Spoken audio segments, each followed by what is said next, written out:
सभी को मेरा प्रणाम। आज हम स्ट्रेचिंग कुछ बताने जा रहे हैं आपको। और सबसे पहला अभ्यास है हमारा। सबसे पहले वज्रासन में बैठ जाइए। दाहिने पैर को आगे की तरफ रखिए। इस प्रकार से दोनों हाथ अपने घुटनों पर, कमर को नीचे पुश करते हुए गर्दन को ऊपर, और थोड़ी देर रुकने का प्रयास करिए। आगे से पैर सीधा, और बार बार करेंगे इस अभ्यास को।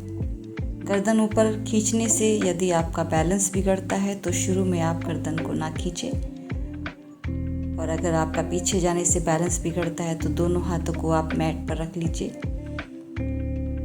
और बार बार करें। शुरू में 5 बार, फिर धीरे धीरे इस क्रिया को 10 बार तक इसको बढ़ाएं।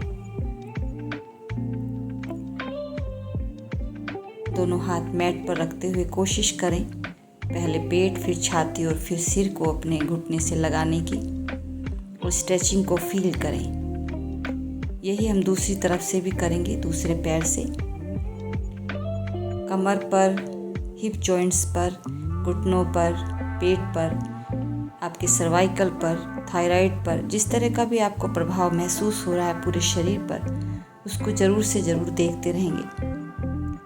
पैरों में बैलेंस बना के रखें। स्ट्रेचिंग हमारी थकान को तो दूर करती है, साथ साथ हमारे शरीर में बढ़ रही वायु को ख़त्म करती है, दर्द को ख़त्म करती है, शरीर में ब्लड के सर्कुलेशन को बढ़ाती है।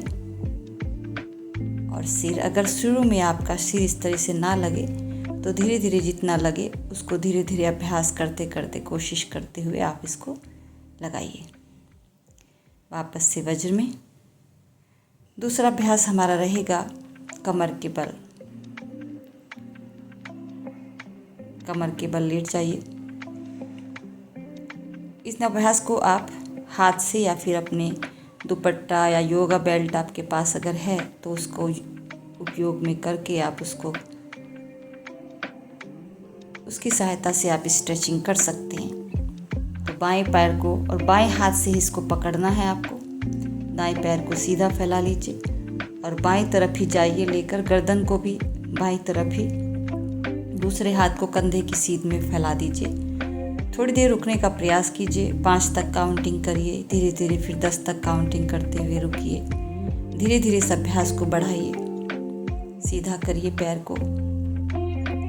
अब सीधे हाथ यानी राइट हाथ से इसको पकड़ना है और राइट साइड ही ले जाना है, लेकिन गर्दन इसकी दूसरी दिशा में रहेगी। शरीर पर हो रहे प्रभाव को लगातार देखते रहेंगे, महसूस करते रहेंगे।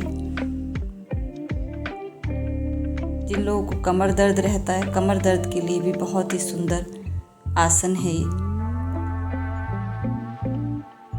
दूसरा पैर से इसी प्रकार से दूसरे पैर से करेंगे। यदि आप हाथ से की सहायता से इसको कर सकते हैं तो मैं दिखा रही हूँ हाथ की सहायता से इसे कैसे कर सकते हैं। जो लोग हाथ से पकड़ सकते हैं सिंपल हाथ से पकड़िए और दूसरी तरफ लेके जाइए। प्रयास रखिए कि आपका पैर जो है सिर की तरफ ही ज़्यादा रहे। खींच के रखिए। कमर और कूल्हों पर हो रहे प्रभाव को महसूस करिए। थोड़ी देर रुकने के बाद धीरे से वापस। अगर आपका हाथ नहीं जा रहा ऊपर तो आप घुटने को मोड़कर भी इसको पकड़ सकते हैं और धीरे धीरे दूसरी तरफ पैर, गर्दन दूसरी दिशा में। 5 तक काउंटिंग करते हुए रुकें, फिर धीरे धीरे इसका समय बढ़ाते जाएं। थोड़ी देर रुकें, प्रभाव को महसूस करें अपने शरीर के ऊपर और फिर धीरे धीरे से पैर को मोड़ते हुए वापस आ जाएं। विश्राम थोड़ा सा।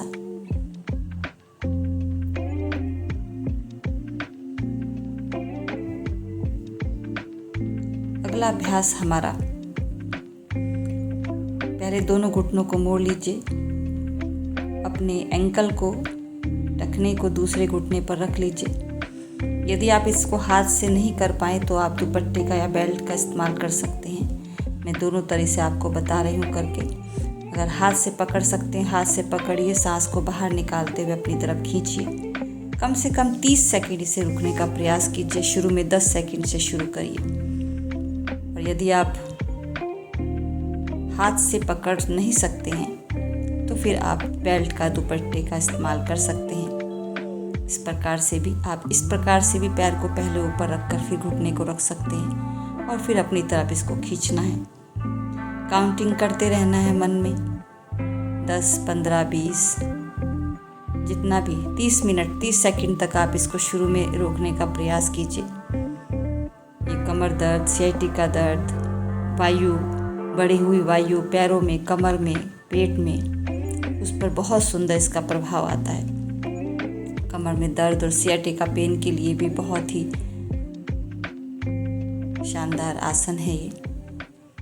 कोशिश करिए अपनी तरफ पूरी तरीके से इसे खींचने की, पैर को घुटना सीधा रखते हुए, पंजा अपनी तरफ खींचते हुए पोस्चर को सही करने का हमेशा प्रयास करते रहिए। सांसों पर ध्यान रखिए, सांसों को नॉर्मल रखिए और फिर धीरे से वापस शवासन में विश्राम। आसनों के बाद हमेशा याद रखिए कि थोड़ी देर शवासन में विश्राम ज़रूर से ज़रूर करें।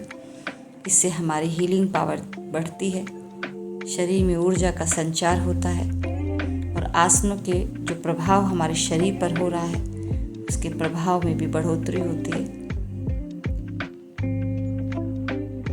थोड़ी देर शवासन में विश्राम। दोनों पैर मिलाएं, दोनों हाथ सिर के ऊपर, संपूर्ण तानासन पूरा खींचेंगे सांस भर के, हाथों को ऊपर की तरफ, पैरों को नीचे की तरफ तान देंगे पूरे शरीर को। शरीर में कहीं भी थोड़ा सा भी ढीलापन ना हो, ये प्रयास करें। और जब सांस ना रुके तो धीरे धीरे सांस को बाहर निकालते जाएंगे और शरीर को ढीला करते जाएंगे। पंजे दाएं बाएं लुढ़क जाएंगे, कोहनी मुड़ जाएगी, बाएं करवट लेते हुए और उठकर बैठ जाएंगे। तो ये थी हमारी आज की स्ट्रेचिंग अभी और भी हैं, हम दूसरी वीडियो में आपको इसके बारे में बताएंगे। तो आज की वीडियो आपको कैसी लगी आप कमेंट बॉक्स में ज़रूर से ज़रूर लिखिए और अगली वीडियो आप किस पर चाहते हैं, हम अगली वीडियो क्या बनाएं ये हमें ज़रूर बताएं। धन्यवाद।